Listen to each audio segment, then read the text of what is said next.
नमस्कार, मी सुचेंद्र. आपलं सर्वांचं वी अकॅडमीमध्ये स्वागत. राज्यसेवा पूर्व परीक्षा 2026 ची जाहिरात आलेली आहे. पदे किती असणार आहेत लक्षात घ्या.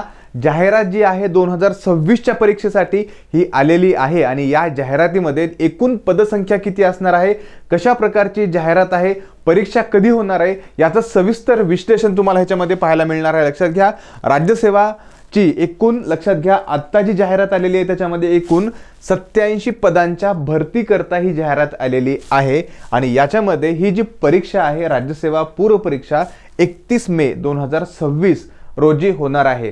या पदांसाठी जे आहेत एकूण 87 पदे जी आहेत ती सामान्य प्रशासन विभाग आणि महसूल व वन विभाग म्हणजेच राज्यसेवा आणि महाराष्ट्र पशुवैद्यकीय सेवा या दोन्ही सेवा मिळून एकूण आपण बघितलेली की 87 पदांच्या भरती करता ही जाहिरात आलेली आहे. म्हणजे राज्यसेवाची जी आपण परीक्षा देतोय या परीक्षेसाठी 79 पदे आहेत आणि 8 पदे जी आहेत ही महाराष्ट्र पशुवैद्यकीय सेवा या पदासाठी ही 8 पदे असणार आहेत. एकूण टोटल 87 पदांसाठी जाहिरात आलेली लक्षात घ्या. आता आपल्याला बघायचं आहे ही जाहिरात जी आहे याचा फॉर्म अर्ज सादर करण्याचा कालावधी किती आहे. तत्पूर्वी तुम्हा सर्वांना चिंता लागून राहिलेली असेल, सर एवढ्या कमी पदांसाठी 79 फक्त राज्यसेवेच्या पदांसाठी जाहिरात, सर अभ्यास कसा करायचा, कॉम्पिटिशन तर एवढी आहे, लाखो मुलं ही परीक्षा देत आहेत. लक्षात घ्या, जरी आत्ता हे 79 पदे असतील तरी यापुढे हे पदे वाढण्याची शक्यता आहे.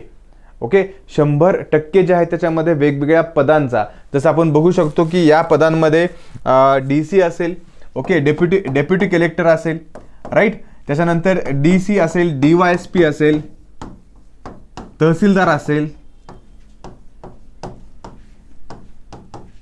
या सर्व पदांचा याच्यामध्ये समावेश होणार आहे. आणखीन सुद्धा इतर इंजिनिअरिंगचे सर्व्हिसेस आहेत, वनसेवा आहे, या सुद्धा पदांचा समावेश होण्याची शक्यता आहे. आता आयोगाकडे जेवढं मागणी पत्र आहे त्या अनुषंगाने सध्या करंट स्थितीमध्ये आयोगाने ही जाहिरात काढलेली आपल्याला पाहायला मिळते. आता अर्ज सादर करण्याचा कालावधी आपण बघूयात. 31 डिसेंबर 2025 रोजी 14 वाजल्यापासून म्हणजे दुपारी 2 वाजल्यापासून हा अर्ज सादर करण्याचा कालावधी चालू होणार आहे आणि हा 20 जानेवारी संध्याकाळी 12 वाजेपर्यंत, 12ला 1 मिनिट कमी असेपर्यंत हा अर्ज सादर करण्याचा कालावधी येतो तिथे चालणार आहे. लक्षात घ्या, ऑनलाईन पद्धतीने हा अंतिम दिनांक असणार आहे 20 जानेवारी 2026 11:59 वाजेपर्यंत असणार आहे. आणि याच्यासोबतच ज्यांना स्टेट बँकेमध्ये चलनाद्वारे वगैरे भरायचं आहे शुल्क, त्यांचा सुद्धा आपण बघू शकतो की 11:59 हा त्यांना तिथे अवधी असणार आहे. याच्यासोबतच चलनाद्वारे परीक्षा शुल्क भरण्याचा अंतिम दिनांक हे जे आहे 23 जानेवारीपर्यंत असणार आहेत. पण इथे एक लक्षात घ्या, शक्यतो ज्यांना होईल सगळ्यांना पॉसिबली ह्या ऑनलाईन पद्धतीने अर्ज सादर करण्याचा प्रयत्न करा, कारण चलनाला कधी कधी वेळ होऊ शकतो, उशीर होऊ शकतो आणि तुमची तिथे परीक्षा फॉर्म जो आहे तो तिथे भरला जाऊ शकत नाही, असं सुद्धा होऊ शकतं. ओके, यामुळे शक्यतो ऑनलाईन अर्ज सादर करण्याचा प्रयत्न करा. याच्यासोबतच आपण पाहू शकतो ही जी जाहिरात आहे, ओके, 31 आपण बघितलेलं 31 मेला ही परीक्षा होणार आहे. या जाहिरातीमध्ये एकूण वेगवेगळ्या 79 पदांचा राज्यसेवेसाठी समावेश करण्यात आलेला आहे. त्यामध्ये आपण पाहू शकतो की उपमुख्य कार्यकारी अधिकारी, ओके, डिप्टी CEO, ओके, आणि आपण बघू शकतो गट विकास अधिकारी BDO ग्रुप A, ओके, यांचा समावेश एकूण 13 पदांचा याच्यामध्ये समावेश करण्यात आलेला आहे. या जाहिरातीमध्ये लक्षात घ्या पदसंख्या किती आहे, तर एकूण 11 पदे हे आरक्षित आहेत, एकूण पदे हे 13 पदे आहेत. कोणाचे आहेत, या महाराष्ट्र नागरी सेवा राजपत्रित गट अ आणि गट ब संयुक्त पूर्व परीक्षेमध्ये. याच्यासोबतच आपण बघूयात रिक्त जागांचे प्रवाह निर्ग वेगवेगळे आरक्षण इथे सांगितलेले आहे. याच्यासोबतच सहाय्यक संचालक महाराष्ट्र वित्त लेखा व सेवा गट अ एकूण 32 पदे आहेत. लक्षात घ्यायचे 32 पदे आहेत, परंतु ते एक गोष्ट लक्षात घेण्यासारखी आहे, हे जे पदे आहेत एकूण 32 पदे आहेत हे कॉमर्स, ओके, कॉमर्सचे जे विद्यार्थी आहेत किंवा ज्यांचे MBA हे फायनान्समधून झालेले आहेत त्या विद्यार्थ्यांसाठी हे 32 पदे राखीव आहेत. मग इथे तुम्हाला एक लक्षात येईल की सर एक तर 79 पदे त्याच्यामध्ये सुद्धा 32 पदे आम्हाला नाही आहेत. ओके, अशा पद्धतीचे होणार आहे.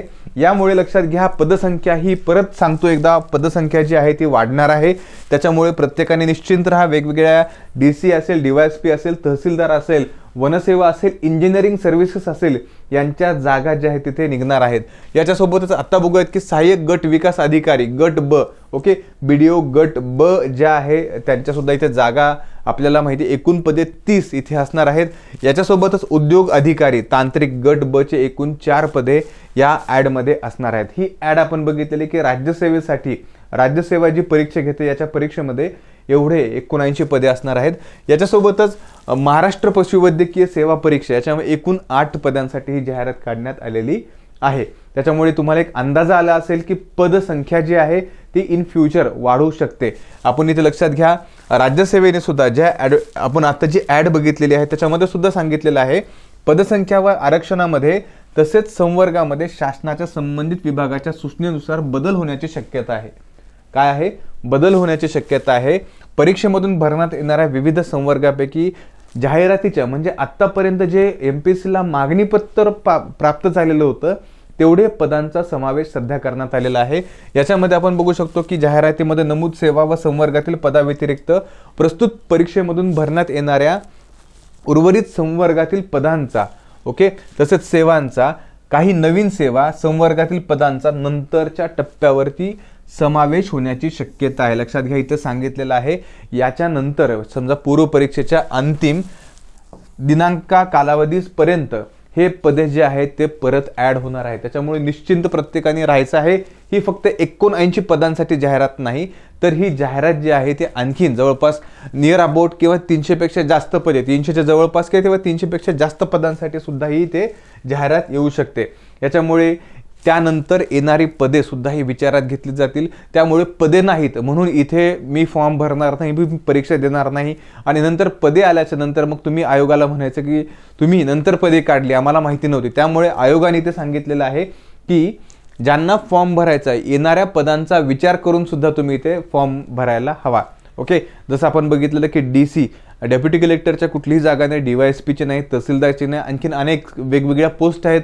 या संवर्गासाठी किंवा पोस्टसाठी कुठलीही जागा नाही. याच्यासोबतच आपण बघू शकतो की तांत्रिक सेवा यांच्यासाठी सुद्धा नाही, वनसेवेसाठी आणखीन ॲड प्राप्त झालेली नसेल. यामुळे आत्तापर्यंत ज्या आहेत त्या जागा इथे काढलेल्या नाहीत. लवकरात लवकर ज्या आहेत त्या इथे जागा काढण्यात येतील. म्हणजे पूर्व परीक्षेपूर्वी म्हणजे 31 आपण बघू शकतो की 31 मे पूर्वी ह्या जागा ज्या आहेत त्या इथे भरल्या जातील. त्याच्यामुळे प्रत्येकाने निश्चिंत राहायचं आहे आणि टार्गेटेड स्टडी आपला चालू ठेवायचा आहे. वी अकॅडमी सदैव तुमच्यासोबत आहे. आपण पाहणारच आहोत की आता येणाऱ्या 1 जानेवारीपासून वी अकॅडमी जी आहे ती राज्यसेवा मेन्स परीक्षेसाठी टेस्ट सिरीज जी आहे लॉन्च करत आहे. त्यामुळे आणि ही टेस्ट सिरीज जी आहे ती पूर्णपणे तुम्हाला तज्ञ मार्गदर्शकांकडून याचे टेस्टिंग जे आहे ते पेपरचे ॲनालिसिस जे आहे ते होणार आहे आणि याचं डिस्कशन सुद्धा तुम्हाला प्रत्येक टेस्टचं वी अकॅडमीच्या यूट्यूब चॅनलवरती उपलब्ध असणार आहे. त्याच्यामुळे प्रत्येकाने या टेस्ट सिरीज जॉईन करण्याचा प्रयत्न करावा आणि आन्सर रायटिंग जे वर्कशॉप आहे ते सुद्धा लवकरच आपल्याकडे वी अकॅडमीवरती चालू होणार आहे. तत्पूर्वी आपण बघितलेली आहे शॉर्टमध्ये राज्यसेवेचे पद जे आहेत ते आणखीन वाढण्याची शक्यता आहे. त्याच्यामुळे फॉर्म जे आहे फॉर्म लवकरच 31 डिसेंबरपासून फॉर्म भरण्याची मुदत चालू होत आहे आणि 20 जानेवारीपर्यंत ही मुदत आहे. त्यामुळे प्रत्येकाने लवकरात लवकर फॉर्म भरावा. कारण असं सुद्धा होतं की पुण्यामध्ये असणाऱ्या असतील किंवा वेगवेगळ्या सिटीमध्ये सेंटर लवकर संपले जातात. ओके, म्हणजे जर तुम्ही उशिरा फॉर्म गेला, तुम्हाला पुण्यामध्ये एक्झाम द्यायची असेल तर तो सेंटर तुम्हाला मिळत नाही. त्याच्यामुळे लवकरात लवकर डॉक्युमेंट सर्वच गोळा करा. आत्तापासून डॉक्युमेंट जमा करून लवकरात लवकर फॉर्म भरा. ओके, बाकीच्या काही अपडेट असतील आपण बघूयात आपल्या नेक्स्ट व्हिडिओमध्ये. आत्ता आपण इथेच थांबूयात. सर्वांसाठी परत एकदा परीक्षेसाठी बेस्ट लक. धन्यवाद.